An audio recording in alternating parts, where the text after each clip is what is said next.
امرالله صالح وایي جمعیت توب، پرچمي توب، خلقي توب ختم شول. افغاني توب پاتې دی او تل به پاتې کیږي. د ملي امنیت پخواني رئیس او د دولت جوړونکي ټیم لومړی مرستیال امرالله صالح پرون کابل کې یوې ټاکنیزې ناستې ته په وینا کې ویلي چې نور تپل شوي نومونه ختم او یو افغانیت پاتې شوی. صالح ویلي جمعیت توب، پرچمي توب، خلقي توب ختم شول.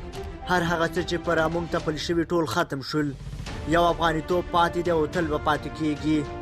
امرالله صالح د ولسمشر غني لخوا په وروستیو کې د کورنۍ چارو وزارت سرپرست وټاکل شو چې وروسته د ولسمشر غني په مشرۍ د دولت جوړونکي ټیم لومړی مرستیال نوماند شو.